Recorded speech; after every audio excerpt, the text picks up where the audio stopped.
that we're alive. Oh, look at that, she's changing meanings of the indicator. Right, right. What? What That is was it? supposed to be the prayer thing. Or Oh, That's fine. no. Hey, Chris, welcome. I'll laugh every time if I try and do that. Yes, I know what it's, we all know what that's from. So All of we're us. getting ready to have our opening prayer. Chris, would you lead that prayer?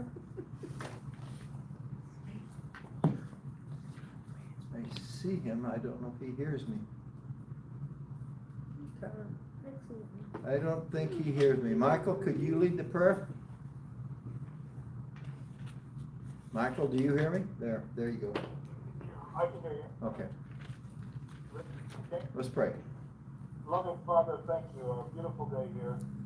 Opportunity to come together tonight to look at this marvelous King Hezekiah and his walk with you. Strange with the lineage that he came from and his son afterwards. It's just look forward to this study of his rule under your watch and his relationship with you and with his people. I'm thankful for the time that we have here together, things that Rob's going to bring forward to us. Thank you. Amen. Now I'm going to turn the recorder on. Going to the cloud. Recording in progress. Well, hi, Pam. Missing you, sister.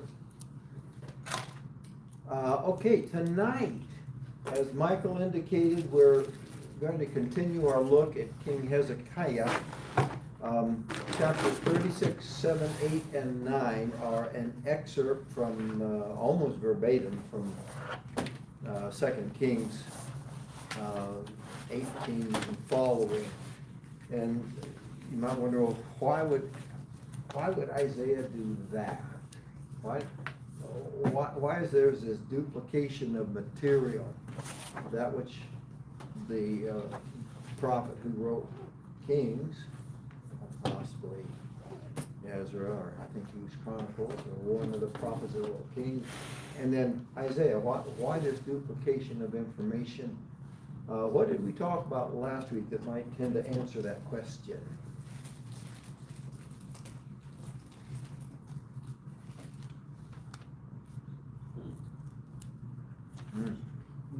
Michael? You had the governmental structure and those that would write down the kings and their actions and things like that, but also you have the spiritual side of it, like with Isaiah and the kings and what they did in the spiritual matter. So before it wasn't divided like that before. Now I guess it just has two different sides, even with Chronicles and stuff. So, no, while I agree that what you said is true, I don't think that was Isaiah's purpose. well, Scott? he was What?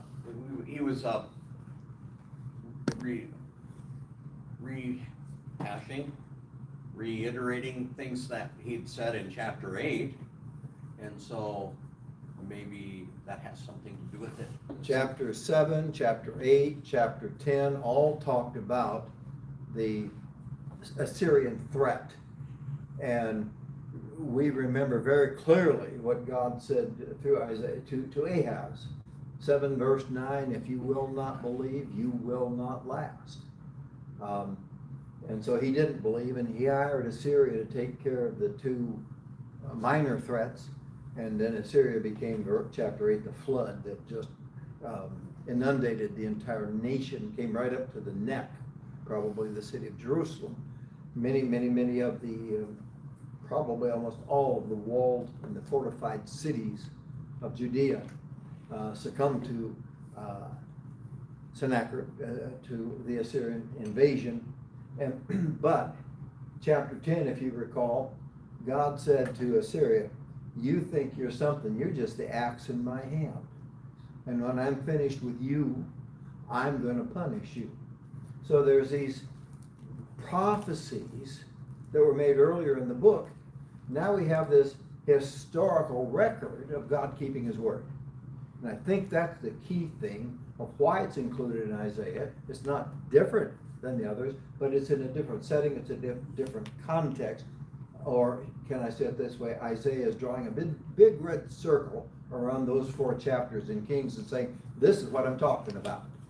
And so, but even there, as we explore into 37 tonight, we're going to see some really exciting aspects of future developments in the book of Isaiah. And I've shared some of those with you already, just kind of the seed thought that will sprout as we go along, or the, as one nobody says, the egg that will hatch down the road. Okay, so in chapter 36, what regnal year of Hezekiah was it when they were invaded? And corollary question, how old was he at that invasion? Wasn't it the 14th? Pardon? Wasn't it the 14th year? 14th year. How old was he when he became king? 25. So that he would now be 39 years old. See how I can do advanced math right there? And so, you know, your age. He's king and he's got this. What was it like being King Hezekiah in his 39th year? What was it like? You suppose there was any pressure? You suppose there was any talk in the streets about what the king ought to do, and among his counselors about decisions he ought to make, like you could do this or you could do that? I mean, take a look at our nation. There's not a unified voice coming into the ear of President Trump about what to do. Right. And imagine that's not the first time that's ever happened to a leader. And so you've got the pressures from all sides of making a decision, and then you have what am I trying to say here? It says early in chapter 36 that all the fortified cities had been taken. How many were there? Do you know? 40-something. Yeah, I think I've read that there were 42 walled cities in Judea. Right. Yeah. And the only one that hadn't fallen yet was Jerusalem. And so they've all fallen, which is a testimony to the power of this invading force, and perhaps how long it's been going on. I mean, they don't just fall overnight, one by one by one by one by one. And so Hezekiah's got some pressure on him. And then the Rab Shaka, who was the mouthpiece of Sennacherib. When we get into chapter 37, there's an interesting word that is used by God of the servants of Sennacherib. That'd be Rab Shaka and whoever else came about this message. That word is basically errand boy. You know, calling this big wig Rab Shaka, you're errand boy, you're lackey, you know, whatever. Okay, that God's term. I got a kick out of that. So he comes and he starts challenging Hezekiah's confidence. What gives you the confidence to withstand me? Your counsel. That's the first thing he mentioned. Your counsel and your planning, it was useless. Egypt. Now, why would he bring up Egypt? Because they went there Because they went there for an ally. an ally. They hired Egypt to help. That's useless. You're gonna rely upon your national God, Yahweh. I mean, you're gonna rely to what was the argument that was first made? Don't let Hezekiah. All the other gods. Not yet. Not Fool yet. you into believing that God will save you. Because Hezekiah has torn down all of his altars. Oh, yeah. He destroyed all of his worship places. God's ticked off at Hezekiah. Right. He's not gonna, so Yahweh's useless. And what's this thing about the 2,000 horses? Hey, Ryan, Yeah, weren't all of those shrines to other gods? no, No, They they weren't. would be places where, high places where they would offer their sacrifices to Yahweh. Okay, His just a misuse of Oh, the big, sacrifice. big misuse, misunderstanding of the purpose and value of sacrifice, yeah. Yeah, and he did tear down the idolatrous shrines, but that's not the God they're depending upon, they're depending upon Yahweh. Now, you gotta get this you gotta get this idea, firmly in your head, that all the nations had their national God, who was as strong as their military. That's how strong their national God. I mean, they're, as Hezekiah says in chapter 37, which are not gods. But from the mindset of the Assyrian, your God's no different than our God. How strong is your military? That's how strong your God is. And it's just the God of your nation. And so don't let Hezekiah fool you or deceive you. Deceive you is the word that you use there, in thinking Yahweh will protect you. And then how many? I'll give you 2,000 horses. If what? If If you can find riders. If you can find a big enough military to put them on. So you got a useless council and planning. You got a useless ally in Egypt. You got useless Yahweh from a Syrian standpoint. And you got a useless military. And all these things are coming to Hezekiah. And then Rob Shock ends up saying, and by the way, do you think I'm here without your God's permission? He told me to come. Now, I don't know if they had been reading chapter 10 or not. But in chapter 10, God said, I send it. And so there's some truth behind that statement, isn't there? But that might simply be the braggadocio of I'm going to talk, I'm going to bluff you down, okay? And so you've got this eroding confidence. Hezekiah's unable to help you. Yahweh's unable to help you. I can give you vineyards as good as yours, and you'll have peace. And by the way, Yahweh's no better than any of the other gods. This is the point you were making. See, what about the gods of the various nations? They were not able to deliver their people. In fact, the really telling piece of that was, who was the God of the 10 northern tribes? Who was the God of Samaria? Yahweh. Boom, they're gone. I already got them. I'm coming after you now. And so,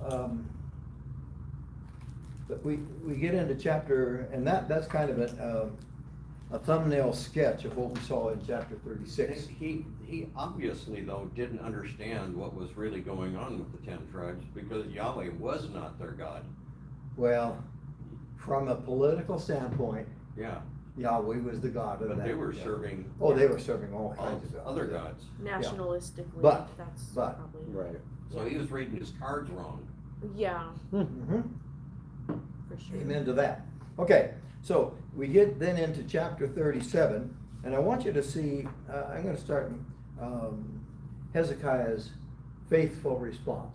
Tell me, as you read verse 1, now this is still review, how did Hezekiah respond to the news that his 3 guys brought to him from Rabshakeh? He was grieved. Tore his clothes. First thing he did is he tore his clothes. It is a sign of deep Grief. deep grief, deep distress. This is bad, okay? Second, And so there's nothing I can do about he covered himself with sackcloth, it. which is have you ever worn a gunny sack? In a race. Itchy. In a race, but Itchy, not itchy. next to your skin. No. Itchy. Yeah, it really, Perhaps really not fun. unpleasant, and so it's to afflict. I want to demonstrate how badly afflicted I feel inside by afflicting my outside. Then he went into the house of Yahweh. Now, he would not have gone into the temple itself, because he wasn't permitted to do so. That was only Yeah. the priest could go into the temple, but he would go into the courtyard as far as he could go. He went into the house of Yahweh, and then number 4, he sent Eliakim to Isaiah. Says, what do I do? what do I do? They said to him, verse 3, and they said to him, thus says Hezekiah, this is a day of distress, rebuke, and rejection. And this is how they took, how do I want to say this? This was their expression of how they felt that God felt about them. We're being rebuked. We're being rejected. We're being distressed deeply. Now this next, for children have come to birth and there is no strength to deliver, that's kind of a proverbial saying. We just can't get the job done. We can't get the job done. The time has come And we can't. We're helpless. We're hopeless. We cannot do it ourselves. It reminds me of something that Moses said. Guess where I'm going? Moses said, Deuteronomy 32. Yeah. Where? I'm just going to start. We're going to come back to this from time to time. In verse 36, Yahweh will vindicate his people and will have compassion on his servants when he sees that their strength is gone and there's none, bond or free. And he will say, where are their gods, the rock in which they sought refuge? Who ate the fat of their sacrifices, drank the wine of their libation. Let them rise up and help you. Let them be your hiding place. You see the chiding in that? They're helpless, and their gods that they've been worshiping are useless. See now that I am he, and there is no God besides me. It is I who put to death and give life. I have wounded, and it is I who heal. And there is no one who can deliver from my hand. Indeed, I lift up my hand to the heaven and say, as I live, God swears by himself, if I sharpen my flashing sword and my hand takes hold on justice, I will render vengeance on my adversaries and repay all those who hate me. I'll make my arrows drunk with their blood, and my sword will devour flesh with the blood of the slain and the captives from the long-haired leaders of the enemy. They're all going to die. Rejoice, O nations, his people, for he will avenge the blood of his servants and will render vengeance on his adversaries and will atone for his land, his people. See, nobody could do it. That's the point. Your gods, you couldn't do it. Your gods couldn't do it. The enemies can't do it. I can do it.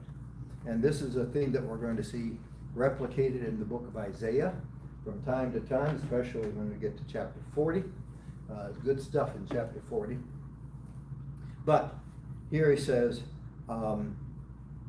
this is a day, I'm back in Isaiah 37 now, in verse 4. He says, perhaps Yahweh your God will hear the words of Rabshakeh, whom his master, the king of Assyria, has sent to reproach the living God, and will rebuke the words which Yahweh your God has heard. What's the key thought in there to you? God is watching this. Yeah, he is. So did you see this is a day of distress, a day of rebuke, a day of rejection. Maybe God will hear what's going on. Leave it up to him to do what needs to be done. A great deal of humility. Therefore, this is Hezekiah asking Isaiah, therefore offer a prayer for the remnant. That is left. What jumps out at you when you read the remnant that is left? Offer a prayer for the ones that are still faithful. The ones that are still alive. Yeah, there's been a lot of deaths. There has been a flood of the army coming through and wiping out people. We can't deliver, we can't stop it. Everything that he has said is true, except one. And you're the one. Maybe you'll hear. Maybe you'll take pity. Maybe we can reverse this. So, verse 5, the servants of King Hezekiah came to Isaiah, and Isaiah said to them, thus you shall say to your master. All right, he's got a response. I don't know, and I won't impute it one way or the other. This could be just leaving out the detail of they told him everything. Or it could be that before, as they got there, God told him everything and gave him the answer. Didn't have to hear the plea. You take it however you want to, we know that that was Hezekiah's earnest plea. Whether he had to present it to Isaiah first or not, it doesn't matter, because God has an answer. Thus says Yahweh, halfway through verse 6. Don't be afraid because of the words you have heard. Do you remember back in chapter 7 when Ahaz or Ahab? Who was king? Ahaz. Ahaz, that's what I thought, okay. Back in chapter 7 when Ahaz was trembling at the words of the king of Israel and the king of Syria. Here, this king, Sennacherib, has already gobbled up those two kings, and it gobbled up most of Judah's territory, and God says, don't be afraid of him. Does that look counterintuitive to you? Okay. Do not be afraid because of the words that you've heard, which the servants, that word servants there, that errand boys, lackeys of king of Syria have blasphemed me. Behold, I will put a spirit in him, so that he will hear a rumor and return to his own land. And I'll make him fall by the sword in his own land. Now the rest of chapter 37 is the fulfillment of that prophecy. I want to ask you this, because it's an important thing to think about. Fulfilled prophecy, according to Moses in Deuteronomy 18, fulfilled prophecy is, and we'll see it come up in chapters 40 through 44 of Isaiah, fulfilled prophecy is the test of the validity of the one claiming to speak for God. Because God wouldn't lie, and if he says he's going to do it, he's going to do it. All right? And so, think about that. Here, he says in verse 7, I'm going to do these, he's going to hear a rumor, he's going to return to his own land, he's going to be killed by the sword in his own land. 3 things. Now, the end of chapter 37, those 3 things happen to him. And if you're a skeptic, what do you say about that? It's hard for me to see the time span between when it was said and when it happened. Right. What makes me think that Isaiah didn't just write this down after it happened, that it was going to happen? I have no way of testing that. But what about a prophecy like he's going to give in chapter 44 and beginning of 45 about a man named Cyrus who will lay the foundation of the temple? Now, the people that heard that prophecy made are going to be dead long before it happens. Because most of them would be dead before Cyrus is even born, much less do what he did. See? And so that prophecy doesn't do anything to solidify their confidence. Right. It would take something really short term, like say it on Thursday and next month it happens. Wow. So that's what this is. That's what Hezekiah is getting this from Isaiah, and it's going to happen in just a day or two. And it's going to be like, wow. I can look at it and say, well, how do I know he didn't write it down after the fact? But I get the prophecy about, what was that guy's name? Cyrus, laying the foundation of the temple. And I know that 200 years later, Cyrus did that very thing. 150 years before he was born, give or take, it was mentioned, God called him by name and said, here's what he's going to do. 50 years after that, he did it. Now, it wouldn't help them, but it sure helps me. See, so some prophecies are designed to help the people of the day. Some prophecies are designed to help the people of a distant day. And so, but the fact is the same in either one. If God said it and it doesn't happen, then whoever spoke was a liar. Because God keeps his promises. And we saw that where a couple chapters ago, I think I can remember where we saw that in chapter 30. I'm not finding it right off the top of my head. I'm in Deuteronomy. No wonder I can't find it. It's in Isaiah that I'm supposed to be looking. Not Deuteronomy. Where is it?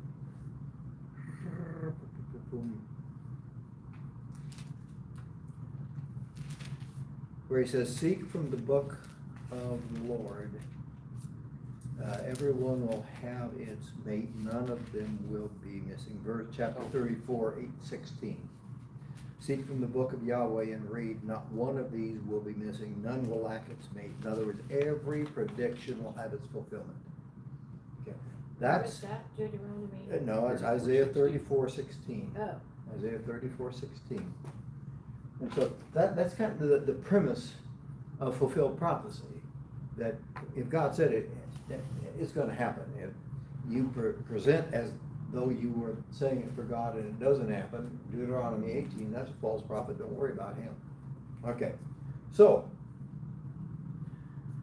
that's verse 7. 37, verse 8. Then the Rabshakeh returned and found the king of Assyria fighting against Libnah, where he heard that the king had left Lachish. And when he heard saying concerning Tirhakah, king of Cush, what's Cush? Ethiopia, right next to Egypt. So probably leading the troops of Egypt as a result of the covenant that they made, the useless covenant. So he's coming. He's coming to fight against you. When he heard that, he sent messengers to Hezekiah saying, this isn't going to help you. Thus you shall say to Hezekiah, verse 10, Hezekiah, king of Judah, don't let your God in whom you trust deceive you. Jerusalem shall not, saying Jerusalem shall not be given in the hands of the king of Judah. Don't be deceived by that. Behold, you have heard what I've done to what the kings of Assyria. It wasn't just him, but leading the vaunted Assyrian army, what we've done to all the lands, destroying them completely. So shall you be spared? So he's got this two-pronged argument against. Verse 12, did the gods of those nations which my father destroyed deliver them? Did their gods deliver? Then watch this next one. Where is the king of Hamath? Verse 13. The king of Arpad, the king of the city of Sepharvaim. What's he? Do you see a difference? Do you see a subtlety here? Our army destroyed their army. They overcame their gods. How do you think that your God is going to protect you? And where are those kings? Make it personal. Those kings are dead. It's going to happen to you, Hezekiah. So he's got the historical truth that Assyria has dominated the gods, and he's got the personal truth, and their kings are dead. Coming at him here. Yeah. Go ahead. This just reminds me of something that happened about 300 years earlier when David was just about captured by Saul. Yeah. And the Philistines came and drew Saul away. Yeah. And Hezekiah knew that. Mm-hmm. He's going, I wonder if he was able to, wow, this is just like David and Saul. And look Yeah. what happened. Well, David was his what? His great grandfather. Yeah, 300 years earlier. Yeah. Okay, good. Then Hezekiah took the letter. Now watch this. This just, I mean, it touches me emotionally. Mm-hmm. Hezekiah took the letter from the hand of the messengers and he read it. And he went up to the house of Yahweh. Now he's going up there again, right? And he spread it out before Yahweh. Look what he's doing. He asked him earlier, said, listen what they are saying and see what they're doing. This time he opens it just, did God already know the contents of that letter? Oh, yeah. But he spread it out before him. Here, look what they said. Look what they sent. This is this is a father. I said that wrong. This is like a son who has an intimate confidence in his father. And here's the problem I've got, Dad. Here, look, and spread it all out before. Yeah. Take a look at the mess I'm in. Look at what they're saying. Yeah. Right. Yes. Not only are they saying this, they even wrote it down. That's another level of arrogance. Another level of arrogance, another level of intimidation, Mhm. another level of threat. And another level of disregard for Yahweh. Yeah. So Hezekiah, so he took the letter, he read the letter, he went to the house of Yahweh and spread out the letter before Yahweh, and then he prayed. He prayed saying, "O Yahweh of hosts." What does hosts mean? Like a hostess? The heavens? Almost.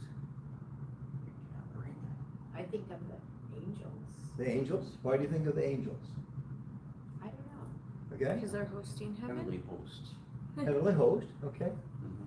Sometimes the stars are called. Yeah, sometimes the stars are called the host of heaven.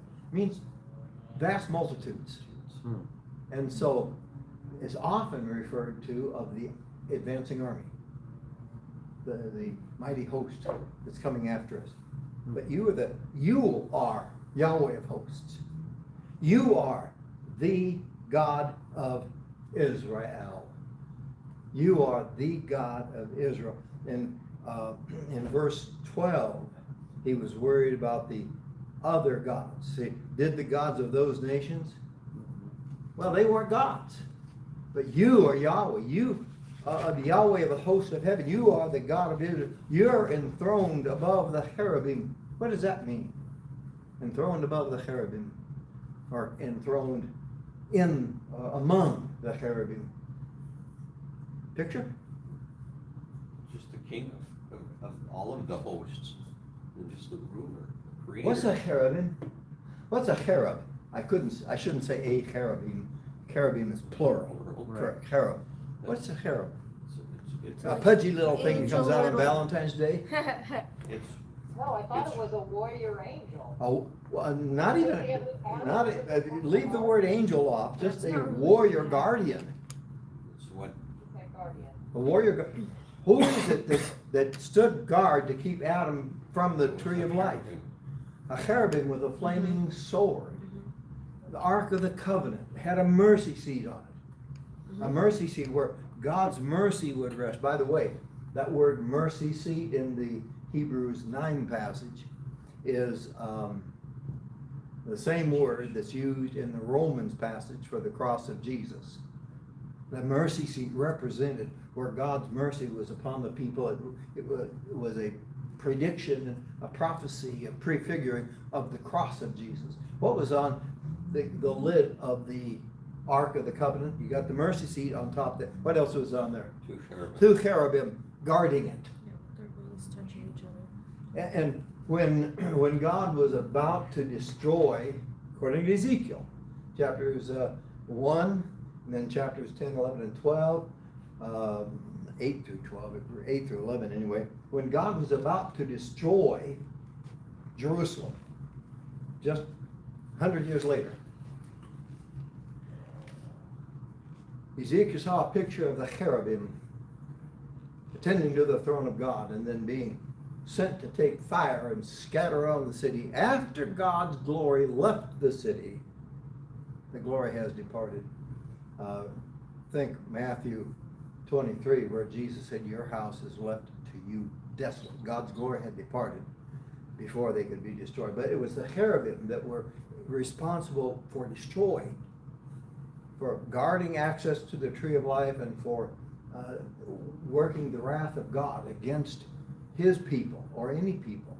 You know what's really interesting about this, as I'm going into it, is in Exodus 35, God would speak to Moses from between the cherubim on the ark. And then Psalm 18, I want to read this, and then I want to get to a really, really interesting point.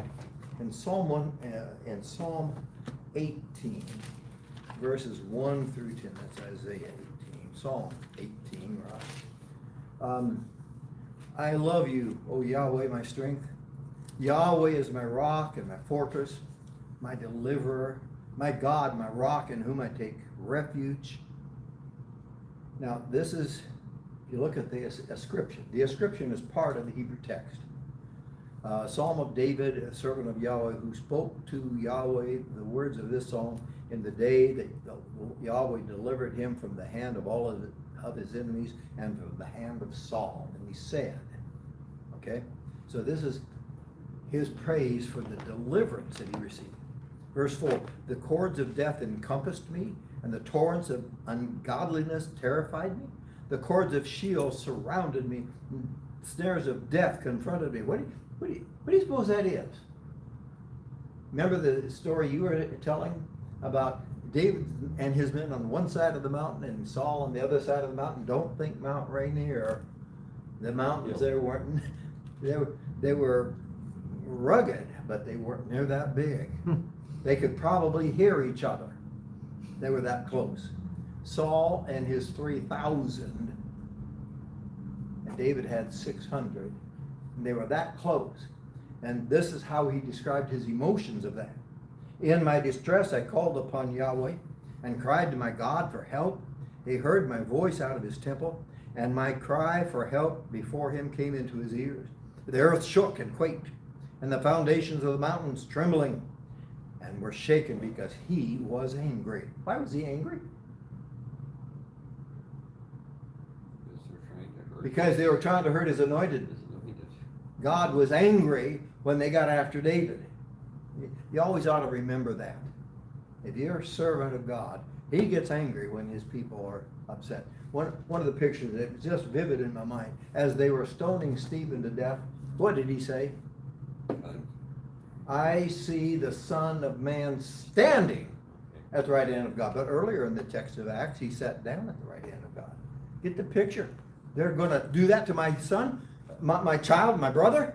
And he stood up.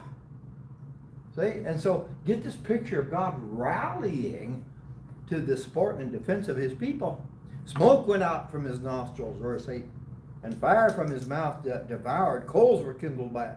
He bowed the heavens also and came down with thick darkness under his feet. And he rode upon a cherub and flew. And he sped upon the wings of the wind. This is David describing, I know poetically, describing how God came to his defense. But notice that the cherub was involved. Now, go back to the Garden of Eden, chapter 3 of Genesis. And God sent the cherubim to guard access to the tree of life with flaming swords so that man couldn't take it.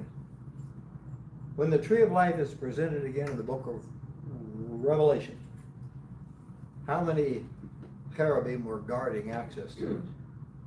None of them. They were, in chapter 4 of Revelation, they were the 4 living creatures around the throne of God, praising God for what he had accomplished, but they weren't banning man from the tree of life anymore. But I perhaps gave you more information about cherubim than was necessary, maybe even prudent, but I got excited about it, hope you did too. That you, he says, are enthroned there. You have the control over these guardian warriors. You are the God, you alone, of all the kingdoms of the earth. Now, what about the gods of these nations whom my father destroyed? Gozan and Haran and Rezeph, and the sons of Eden and Telasar. What about those gods? They weren't gods. You alone are the God of all the kingdoms of the earth. You have made heaven and earth. Now, I don't know if you want to take that literally, that is terra firma and the expanse of heaven, or if you want to take that covenantally, heaven and earth were the covenant system that they lived in. And when we get toward the end of the book, he's going to make new heavens and new earth when Messiah comes. Got to get rid of the heavens and earth that were Mosaic and bring in a new heavens and new earth, which are messianic, which in the book of Revelation is the bride, the New Jerusalem. It came down out of heaven. Okay, so I take it that way because of the way Isaiah uses this concept throughout the book. The heavens and earth here is not talking about terra firma and the air we breathe or the sidereal where the stars are, but the covenant relationship. You made that for man to be with you. Incline your ear, O Yahweh. That's request number 1. Open your eyes, O Yahweh. Doesn't that look like what he said earlier in the book? Open your eyes, O Yahweh, and see Listen to all the words of Sennacherib, who sent them to reproach the living God. What does that remind you of?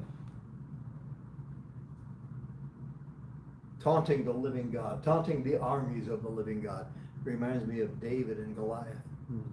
That's who I think of. David and Goliath, and how that David accused Goliath of blaspheming and taunting the armies of the living God. Oh Yahweh, truly. Now look at that verse 18, truly. Every time you see truly, what do you think? What's the first the first syllable there? True. He's right. Everything Sennacherib said about his exploits is accurate. Truly, O Yahweh, the kings of Assyria have devastated all the countries and their lands. And they have cast their gods into the fire, but they were not gods, but the work of men's hands. We're going to have a really interesting chapter in a little while, within 10 chapters, where Isaiah just he ridicules the idea of making a god out of a tree you just cut down. I mean, think about it, Alan. I've got a God in that tree right there, but he can't even keep me from cutting him down.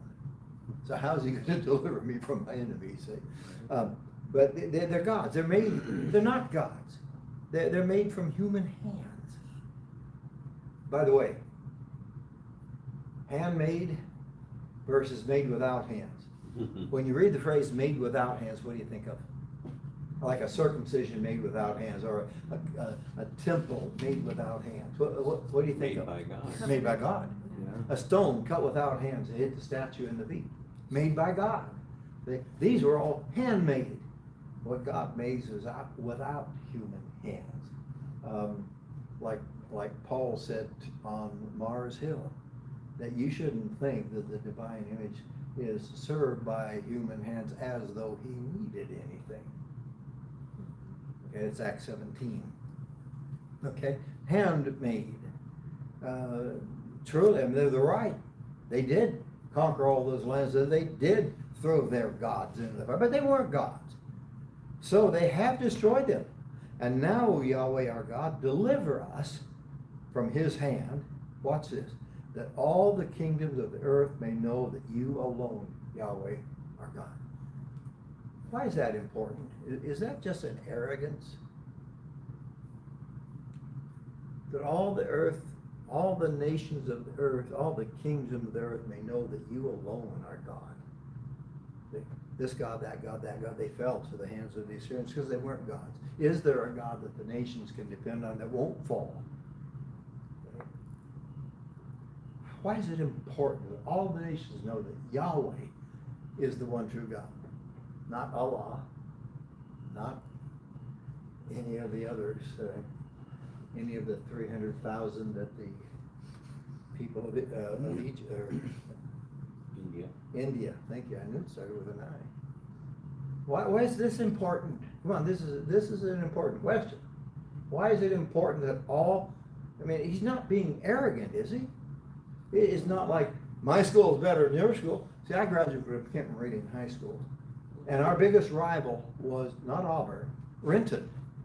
They were a bigger school, they always beat us at football, they always beat us at basketball, but we would go and we said, our school's best. Is that what he's doing here? Mm-mm. No. I want all the nations and the kingdoms of the earth to know that you alone are God. Why is that important? Because it's true.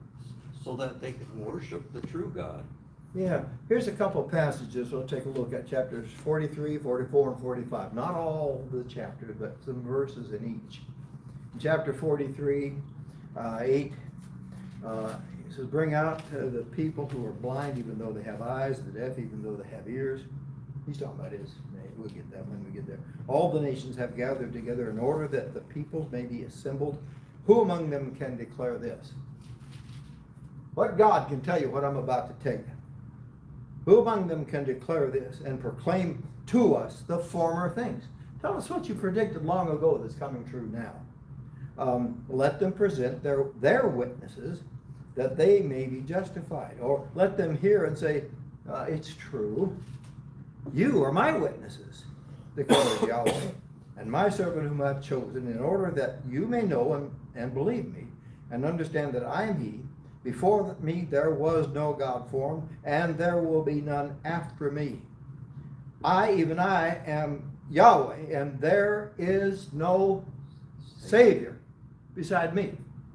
Why is it important that all the kingdoms of the world know that you're Yahweh? It's the only way they can be saved. Isn't that simple? Only way they can be saved. Chapter 44, verse 6. Thus says Yahweh, the King of Israel, and his Redeemer, Yahweh of hosts, the same guy. I am the first, I am the last, and there is no God besides me. And who is like me? Let him proclaim and declare it. Do you want to be God? Tell us what you said was going to happen, that has already happened, and tell us now what's going to happen in the future, so when we see it, we can know. Let him recount it to me in order, from the time that I established ancient nations, and let them declare to them the things that are coming, and the events that are going to take place. Don't tremble or be afraid. Have I not, isn't that what he said to Hezekiah? Don't tremble, don't fear. Have I not long ago announced it to you and declared it? You are my witnesses. Is there any God besides me? Or is there any rock? I know of none. And that's enough on that point. I'll give you, just toss it in, chapter 45, verses 20 and 21.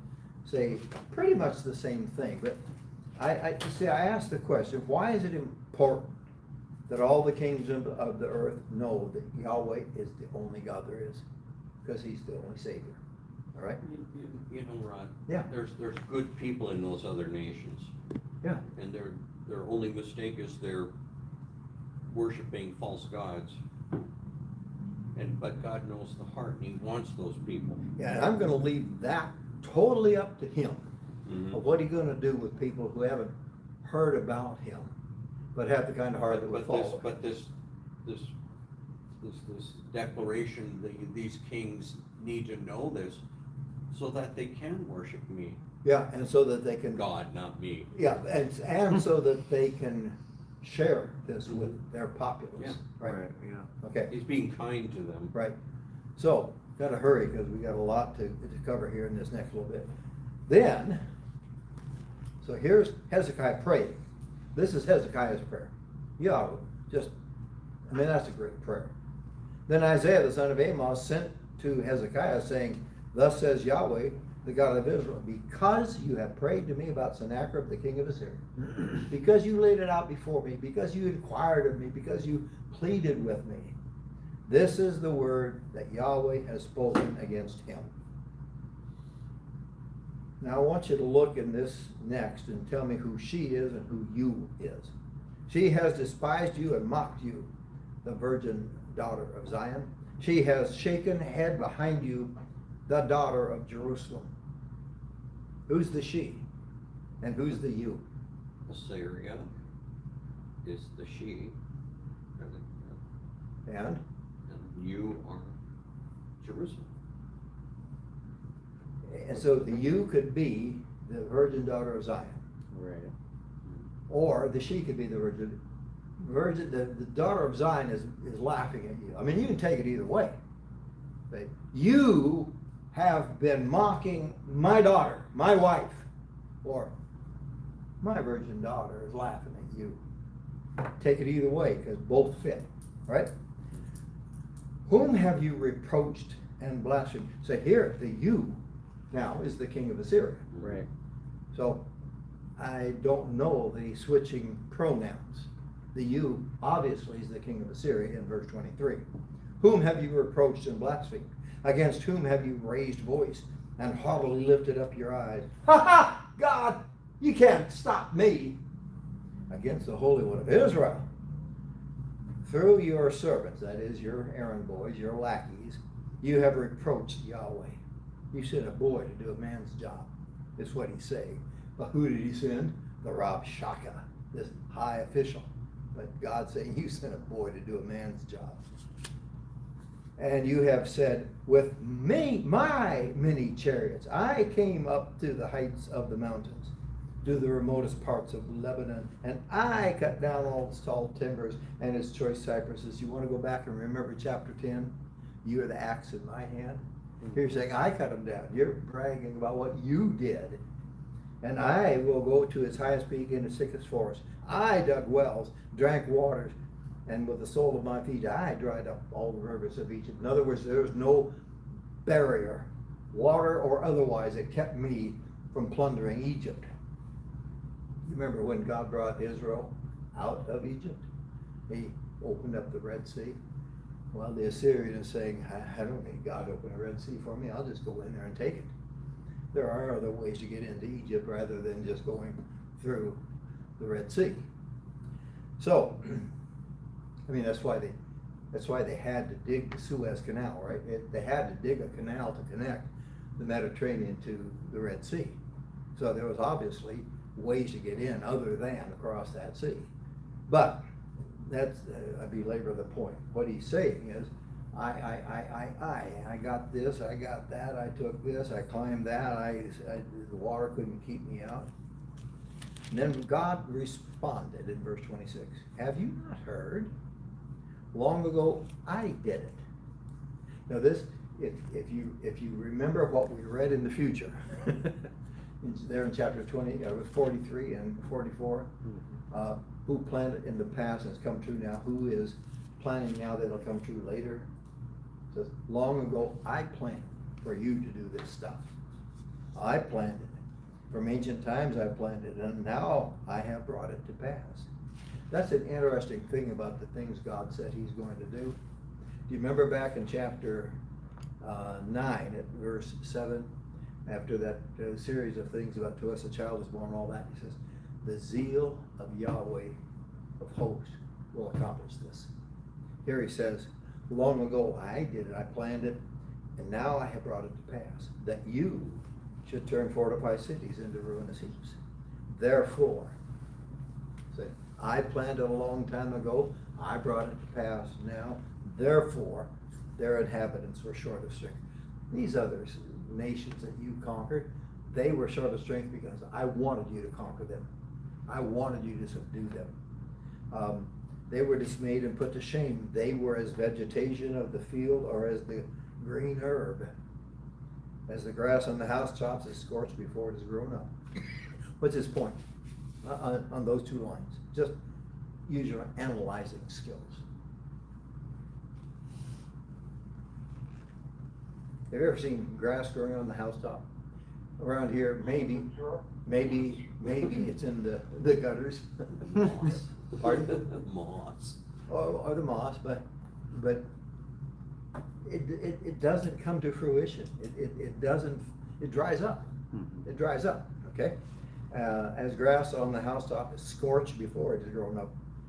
And so, think about this. I wrote this note to myself on this verse, on the therefore. Therefore, I planned it long ago, I brought it to pass now. Therefore, not your prowess, but my power enabled you to conquer these nations. You're just an axe. You're just an axe. Chapter 10, why are you bragging? You're just an axe in my hand. I'm doing a job with you, okay? But I know you're sitting down, and you're going out, and you're coming in, and you're raging against me. Because of your raging against me, and because of your arrogance, and because your arrogance has come up to my ears, therefore, since you're out here blowing your little Uga horn on your Model T compared to God's almighty tank, as it were, since you're out here bragging about what you've done and what you're going to do and saying, nobody can stand up to me, why do you think you can stand up to me? None of the gods could ward me off. Why do you think your God can ward me off? Because of your arrogance. Therefore, I will put my hook in your nose. You see the irony there? Anybody see the irony in that? I'll put my hook in your nose. Mm-hmm. Tell us. Well, that's what the Assyrians. That's what they did to the captors. They put their hooks in their noses and drug them off. He said, I'll put my hook in your nose and my bridle in your lips, and I will turn you back by the way which you came. So that's God's answer to Hezekiah. All right. So, the rest of the story comes next. Then this shall be the sign for you. Okay, you want a sign? Sign? Everywhere there's signs. You shall eat this year what grows of itself. Just whatever you can forage. In the second year, what springs forth from the same. And in the third year, sow, reap, plant vineyards, and eat their fruit. How do you recover from a national tragedy like this? A little bit at a time. You'll eat what grows up. Next year, there'll be seed that have fallen, and eat from that. After that, you'll be able to save enough seed to plant your own fields. And that's a sign that's gonna take how long? 3 years. And you're gonna do something tomorrow about a sign, and give me a sign that's gonna take 3 years. Okay, okay. And you'll see it. You'll see me keep my promise. You'll see how splendid it is when I keep my promise to you. What do you suppose God's doing with that? Here's what I think. I think he loves Israel so much that even though they're as wicked as they were, that would cause him to allow this to happen, spank them, punish them, but I really want to bless you. I really want to pour my blessings out on you. I think he's trying to win their hearts. I think he's trying to win their devotion, their allegiance, their affection. That's what I think, okay? He says in verse 31, and the surviving remnant of the house of Judah shall again take root downward and bear fruit upward. For out of Jerusalem shall go forth a remnant, and out of Mount Zion survivors. If the offspring of Abraham were going to be as numerous as the stars of heaven, and God really had in mind not the physical nation of Israel, but his spiritual offspring, this lineage had to survive to bring the Messiah into existence. I'm going to do this. I'm going to do this for the survivors of Zion. I'm going to make sure that there is a remnant of survivors. We saw them back in chapter 4 and other places, but 4 is really, really significant. 4, there's only 6 verses there. Go back and read that again. And, the idea of in the last days there will be the remnant, the survivors. Okay, verse 32. The remnant shall go forth, the survivors of Mount Zion, because the zeal of Yahweh of hosts shall perform this. There again, write down 9 verse 7, Isaiah 9:7. The zeal of Yahweh getting it done. What is zeal? Passion, fervor, el fuego if you're Spanish. The fire inside. I am so passionate about my bride. I'm going to make sure she comes through this okay.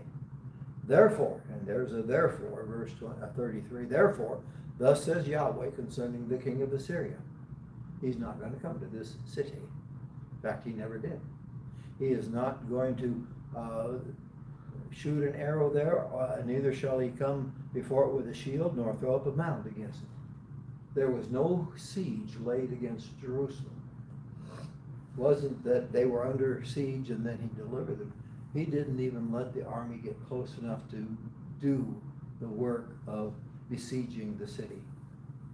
By the way that he came, by the same way he shall return, and he shall not come to this city, declares Yahweh, for I will defend this city and save it for my own sake and for my servant David's sake. I will defend this city. I will defend this city. How does Yahweh defend? Do you feel the protection? Do you feel the protection? I think go back, I don't know, a couple hundred years. King David, I'm foggy on my timeline here, but David was in the city of Gath, fleeing from Saul, The king of Gath, Achish, the king of Gath, welcomed him gladly. He's a mighty warrior. But then some of his people said, isn't that the one they sing about? Saul is slain his thousands, David his 10,000s. David heard them saying that, and so he started pretending like he was a madman. He drooled into his beard, and he scribbled on the wall. And the king said, I don't need another madman. But when you read Psalm 34, you read what David was doing everything he knew. Just feign madness, and maybe they'll kick me out. But it says in Psalm 34, this poor man cried, and Yahweh heard him. Verse 7, you've got to remember, Psalm 34, 7. Says, the angel of Yahweh encamps around those who fear him and delivers them. You just got to remember that. In Zechariah 2, the first vision that's in chapter 2 was of a young man going out to measure the walls of the New Jerusalem. And God said, hey, tell him he doesn't need to do that. The city's going to be growing so much. I'll be a wall. I'll be a wall of fire around her. I will protect my people. In 2 Chronicles 16, about verse 9, God chastised King Asa, who had hired a foreign army to help him fend off an invasion. He says, you've acted foolishly. Don't you know that the eyes of Yahweh roam to and fro throughout the entire earth, so that he might strongly support those whose heart is completely his? You've acted foolishly. I guess what I'm trying to say is, I will defend this city. Didn't stop with Hezekiah's, because we saw it with David before. We see it in promises of Hezekiah later, and Zechariah. I mean, I guess what I'm wanting to say is, this wasn't an isolated event of God stepping up to defend his people. I just want you to know that you're under the protection of God. And in fact, I think all saints borrowed the concept. You're in good hands. Jesus said, nobody can snatch you out of my Father's hand. You're in good hands. All right, the epilogue. Then the angel of Yahweh went out and struck 185,000 in the camp of the Assyrians. And when men arose early in the morning, behold, all of these were dead. So Sennacherib, didn't God say, I'm going to put a rumor and he's going to head back? Then Sennacherib, king of Assyria, departed and returned and lived at Nineveh. And it came about as he was worshiping in the house of Nisroch. Now, who's Nisroch? His God. His God. Okay? Now, I want you to think of the irony that's coming up here. None of the gods of these nations were able to protect them from me. So here he is, he's worshiping at his God. And his own sons come and kill him right there in the temple. Think of the irony of that. And they escaped, and his son Esarhaddon became king in his place. Any thoughts? That's all I wanted to cover with you tonight. I was animated by studying this and getting ready for it. Just the wow factor, it just amazed me. And it's easy to see now, in retrospect, why this isn't just a duplication of what you had in 1 Kings or 2 Kings. It's a very important part of the storyline of Isaiah. Very important part of my God keeps his promises. I'm the only Savior you have. And this is what's coming up, because his people at this time were not trusting him to be their Savior. Okay. Next week we'll finish 38 and 39. You'll see one of them is pretty short. And then we'll get into the good stuff. I liked what we did tonight. Good. I like that sentence, when they woke up, they were all dead. It wasn't the ones that woke up that were dead. I think it's an oxymoron. I think there were enough people still alive to go back to Nineveh. And when they woke up, all these were dead, the 185,000. I think that's the way to take it. Any closing thoughts? All right. Alan, lead our prayer for us as we go home. Lord, thank you for this study, and a glimpse into the heart of the King Hezekiah and the trust that he put in you. Although what he was facing was not easy, and it was a lot, especially at his age to have to deal with, but he leaned on you and put his trust in you, and I just pray that you will help us adopt the heart of Hezekiah, that regardless of the situations that we're going through, we can just put it in your hands and rely on you to help us through. I just pray that you will bless everyone that was able to be here in person, on Zoom, and on YouTube, and just be with everyone, and just bring us all for the next study into your word.